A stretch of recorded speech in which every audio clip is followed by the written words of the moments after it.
IT বাড়ির পক্ষ থেকে আমি মোহাম্মদ আব্দুল কাদের এসইও বাংলা ভিডিও টিউটোরিয়ালের আজকের পর্বে সবাইকে স্বাগত জানাচ্ছি। গত পর্বে আমরা দেখেছি কিভাবে আমরা গুগল ওয়েবমাস্টার টুলসে আমাদের ওয়েবসাইটটিকে ভেরিফাই করতে পারি এবং সেটা দেখিয়েছিলাম আমরা এফটিপি সফটওয়্যার ব্যবহার করে অথবা কিভাবে আমরা সরাসরি ফাইল ম্যানেজার ব্যবহার করে আমাদের ওয়েবসাইটটি ভেরিফাই করতে পারি সেটা। তো কিছু কিছু ওয়েবসাইট থাকে যেগুলোতে অ্যাকচুয়ালি ফাইল আপলোড করা যায় না বা এফটিপি ইউজ করতে দেয় না। এরকম একটি ওয়েবসাইট হচ্ছে blogger.com বা ব্লগ অ্যাকচুয়ালি। তো এই blogger.com এ যারা ব্লগ করবেন তারা কিভাবে ওয়েবমাস্টার টুলস ভেরিফাই করবেন।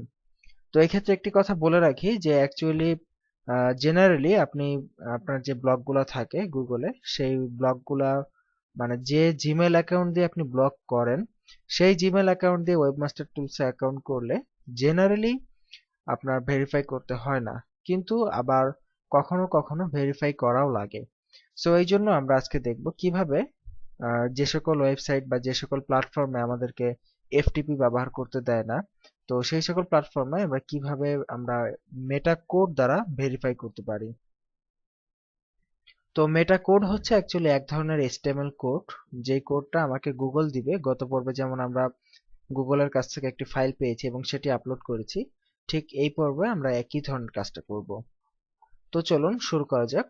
দেখুন আমরা গুগল ওয়েবমাস্টার টুলসে লগ ইন অবস্থায় আছি। তো আপনি যখন একটি ওয়েবসাইট ভেরিফাই করানোর পরে গুগল ওয়েবমাস্টার টুলসে লগ ইন করবেন, তখন এই জায়গাটিতে আপনি ড্যাশবোর্ডে আপনার যে সকল সাইটগুলো আপনি অ্যাড করিয়েছেন তার তালিকা দেখতে পারবেন।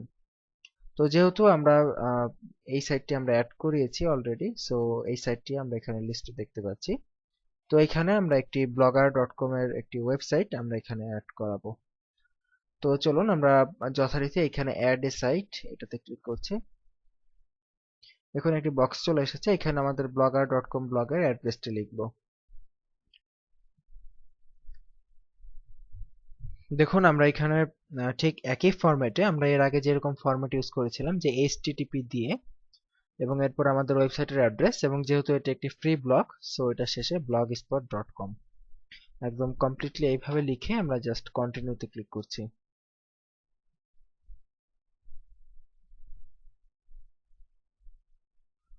তো দেখুন অ্যাকচুয়ালি যেহেতু আমি আগেই বলেছিলাম যে যেহেতু যে জিমেল দিয়ে আপনার ব্লগটি করা থাকবে সেই জিমেল দিয়ে যদি আপনি আহ, মানে ওয়েবমাস্টারসে লগ ইন করেন তাহলে আসলে ভেরিফাই করতে হয় না, যেহেতু দুইটা অ্যাকাউন্টে একই জিমেইল। সো এই ক্ষেত্রে আমাকে ভেরিফাই করতে হলো না অ্যাকচুয়ালি। তো ঠিক আছে, আমি আরেকটি অ্যাকাউন্ট থেকে ভেরিফাইটা করে আপনাদেরকে দেখিয়ে দিচ্ছি। সো আমি এটা থেকে সাইন আউট করে আরেকটি অ্যাকাউন্টে লগ ইন করতেছি। এখান থেকে জাস্ট সিম্পলি সাইন আউট করে দিচ্ছি। তো আমরা আগের ইমেলটি থেকে লগ আউট করে একটি নতুন ইমেইলে লগ ইন করেছি যাতে আপনাদেরকে এটি দেখাতে পারি। সো এখানে ঠিক আগের মতোই আমরা আমাদের ওয়েবসাইট যেটি আছে সেটি অ্যাড্রেস দিয়ে জাস্ট অ্যাড এ সাইট এই বাটনটিতে ক্লিক করছি। তো গত পর্বে আপনারা দেখেছেন যে যখন আপনি ওয়েবমাস্টার্সে নতুন লগ ইন করবেন এরকম অ্যাড এ সাইট অপশন আসবে। তো এখান থেকে আমরা অ্যাড এ সাইটে ক্লিক করছি।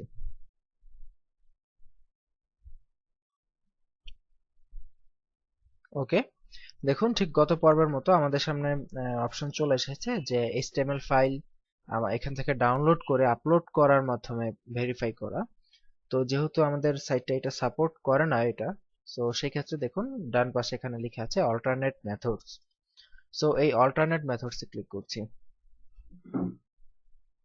ওকে, দেখুন অল্টারনেট আমাদের এখানে বেশ কয়েকটি মেথড আমাদেরকে গুগল অপশন দিয়ে দিয়েছে, যে এইচটিএমএল মেটা ট্যাগের মাধ্যমে অথবা এখানে আছে যে domain name provider, Google analytic, Google tag manager ইত্যাদি বিভিন্ন টুলের মাধ্যমে। তো এর মধ্যে সবচেয়ে সহজ হচ্ছে এইচটিএমএল ট্যাগ ব্যবহার করে এটা করা। সো এখানে আমরা জাস্ট এইচটিএমএল ট্যাগটাই এখান থেকে সিলেক্ট করে দিচ্ছি। তো এইচটিএমএল ট্যাগটা সিলেক্ট করার পর এখানে দেখুন আমাদেরকে একটি কোড দিয়েছে। সো এই কোডটা অ্যাকচুয়ালি একটি মেটা কোড। অ্যাকচুয়ালি আমরা এর আগে দেখেছি যে মেটা ট্যাগটা কিভাবে বসাতে হয়, ঠিক এটি হচ্ছে এক ধরনের মেটা ট্যাগ। এই ট্যাগটার কাজ হচ্ছে শুধুমাত্র গুগলের এই ভেরিফিকেশনে আপনাকে সাহায্য করা, এর অন্য কোনো কাজ নেই। সো এই ট্যাগটা আমরা কপি করে আমাদের ওই হেডের মধ্যে আমরা আগে যেরকম বলেছিলাম যে মেটা ট্যাগ বসাতে হয় দুই হেডের মধ্যে, তো ঠিক একইভাবে আমরা এটাকেও কপি করে দুই হেডের মধ্যবর্তী স্থানে বসিয়ে দিব। তো এটা আমরা কপি করে নিচ্ছি এবং আমি অন্য একটি ব্রাউজার দিয়ে আমাদের সেই ওয়েবসাইটটিতে, সেই ব্লগটিতে আমরা প্রবেশ করছি। তো আমরা আমাদের ব্লগে লগ ইন করেছি। তো এখান থেকে আমাদের ব্লগের মানে যেই ব্লগটা আমরা এখন ভেরিফাই করাবো সেটার এখান থেকে আমরা ওভারভিউতে ক্লিক করে ড্যাশবোর্ডে প্রবেশ করছি। আপনারা এগুলো সবই আগে দেখেছেন, সো আমি আর বিস্তারিত বললাম না। নিচের থেকে আমরা টেমপ্লেট সিলেক্ট করতেছি। টেমপ্লেট সিলেক্ট করে জাস্ট এডিট এইচটিএমএল এ ক্লিক করছি। তো এখন আমাদের সামনে এইচটিএমএল প্যাটার্নটা ওপেন হবে আমাদের ব্লগের। সো এখানে দেখুন এই যে প্রথম হেড যেটা আছে সেটা আমরা পেয়ে গেলাম, এই যে হেড, এবং শেষের হেডটা আমরা পেয়ে গেলাম। আমরা জানি যে হেড যখন শেষ হয় বা কোনো কোড যখন শেষ হয় তখন তার আগে একটি ছোট্ট করে স্ল্যাশ সাইন থাকে, এবং এখানে সেই স্ল্যাশ সাইনটি দেখে আমরা বুঝতে পারছি যে এটা হেডটা এখানে শেষ হয়েছে আর এখানে কোনো স্ল্যাশ নেই, তার মানে এখানে শুরু হয়েছে। ওকে, তো এই দুই হেডের মাঝখানে আমরা যে কোনো জায়গায় মেটাটা প্রতিস্থাপন করতে পারি। তো আমরা এইখানে একটি প্লেস করে আমরা মেটাটা পেস্ট করে দিলাম। পেস্ট করে জাস্ট সেভ টেমপ্লেটে ক্লিক করছি।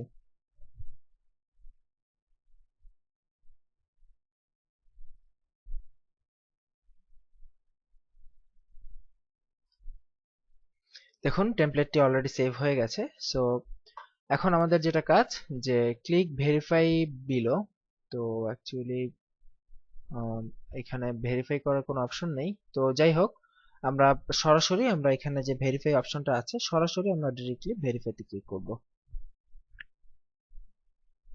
দেখুন মেটাটা একটা বসিয়ে দিলাম এবং আমাদের সামনে আমাদের কংগ্রেটস মেসেজ চলে এসেছে যে congratulations, you have successfully verified your ownership. That means আমরা যে এই সাইটটার ওনার বা মালিক সেটা ভেরিফাই হয়ে গেল। তো ঠিক এইভাবে কিন্তু আপনি যে মেটা ট্যাগ ব্যবহার করে আপনি blogger.com তারপর ইত্যাদি যে ধরনের যে প্ল্যাটফর্মগুলো আছে যেখানে আপনাকে ফাইল আপলোড করার অনুমতি দেয় না, সেই সকল প্ল্যাটফর্মগুলোতে আপনি মানে আপনার ওয়েবসাইটের ওনারশিপ ভেরিফাই করাতে পারেন।